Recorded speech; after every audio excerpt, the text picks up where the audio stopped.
a lot of things that got forgotten and, mysteriously misplaced in this movie.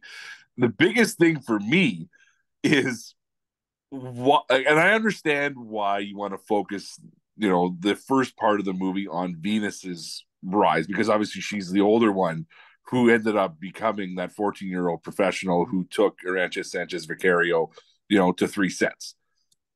But how can you forget the greatest female athlete ever and have her be such a small part of this movie and call it a movie about the Williams family? She is the most famous person in that family.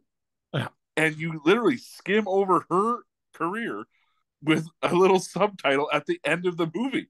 It's like, oh yeah, by the way, Serena is the greatest athlete that's ever played. Yeah. So the end. It's a 2-hour and 24-minute movie. Exactly.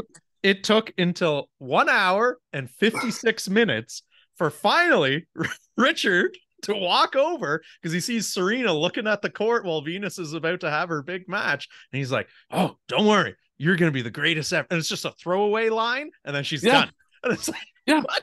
How have we just completely glossed over the greatest tennis player, male or female, ever to play the game here? And even the part where they go to the tournament and she has to go and register herself because her parents didn't know that she was going to be playing in the tournament. Yeah. And it's like, oh yeah, we're going to go watch Serena, by the way. But yeah, Venus is the main attract. Like, if you're going to make this movie and you are getting the rights to make this movie, like, did Richard Williams want to censor that part of the movie? Is that why it didn't happen? Because obviously we know how much he controlled of the media.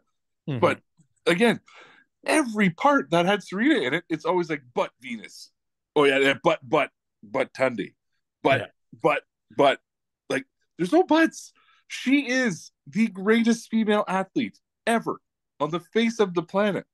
And you literally have her be the 3rd or 4th most popular daughter in the family. Literally the equivalent of making a biopic about Walter Gretzky and focusing it all on Brent. And Wayne's just like, by the way, Wayne, I think you're going to be great too. And then at the end, Wayne Gretzky went on to become the greatest hockey player in the history. Yeah.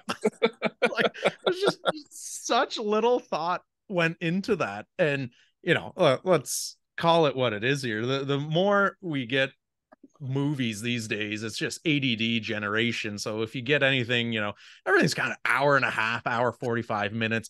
Rarely do you start getting these 2.5 hour, 3 hour movies, unless it's like Lord of the Rings trilogy or something here, right? So yeah, you're gonna make a 2.5 hour long movie. What?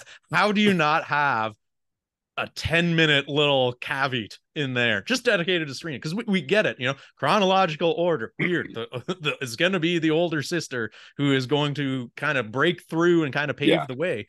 But at the same time, too, like, it wasn't like Serena was just at home playing with, yo-yos and marbles and like, oh, well, I guess I'll do what Venus does. Like, she was doing this all at the same time. Like, it was a very bizarre directorial choice. And the fact that both Will and Jada Pinkett Smith are both executive producers on this movie, they had all the opportunity in the world here to incorporate that.